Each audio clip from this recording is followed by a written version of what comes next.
ಸಾವಧಾನ ಮಹಾರಾಜ, ಸಾವಧಾನ ಮಹಾರಾಜ.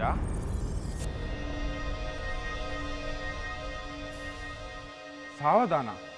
ನೀವು ಇಷ್ಟು ಬೇಗ ಈ ನಿರ್ಧಾರಕ್ಕೆ ಬರುವುದು ಸೂಕ್ತವಲ್ಲ ಎನಿಸಿದೆ. ಅದೇಕೆಂದು ತಿಳಿಸುವಿರಾ ಗುರುವರ್ಯ? ಈ ಮಗು ಸ್ವರ್ಣಪೆಟ್ಟಿಗೆಯಲ್ಲಿ ಈ ರಾಜ್ಯದ ನೆಲದಲ್ಲಿ ಬಂದು ಸೇರಿದ್ದು ಹೇಗೆ? ಇದಕ್ಕೆ ಸೂಕ್ತವಾದ ಸಮಾಧಾನ ಸಿಗಬೇಕು.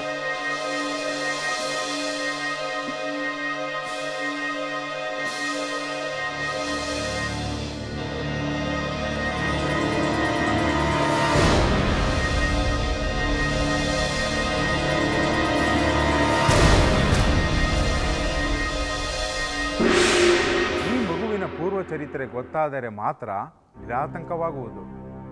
ಏಕೆಂದರೆ ಈ ಮಗುವು ದೇವರ ಪ್ರಸಾದವೋ ಅಥವಾ ಯಾವುದಾದರೂ ಅಸುರ ಶಕ್ತಿಯ ಅಸುಳೆಯ ರೂಪದಲ್ಲಿ ಅರಮನೆಯನ್ನು ಪ್ರವೇಶಿಸಿ ಅನಾಹುತ ಉಂಟು ಮಾಡುವ ಉದ್ದೇಶ ಹೊಂದಿದ್ದರೆ?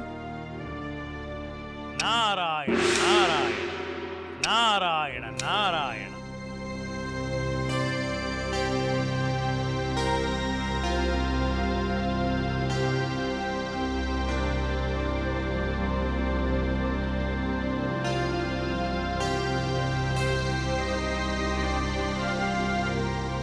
ತ್ರಿಕಾಲಜ್ಞಾನಿ, ತ್ರೈಲೋಕ್ಯ ಸಂಚಾರಿ ದೇವರ್ಷಿ ನಾರದರಿಗೆ ಸ್ವಾಗತ, ಸುಸ್ವಾಗತ.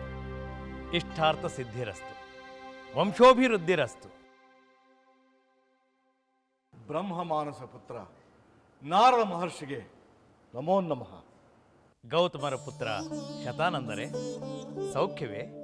ಪೂಜ್ಯರೇ, ತಮ್ಮ ಆಶೀರ್ವಾದದಿಂದ ದೈವಾನುಗ್ರಹದಿಂದ ಎಲ್ಲವೂ ಶುಭವಾಗುತ್ತಿದೆ.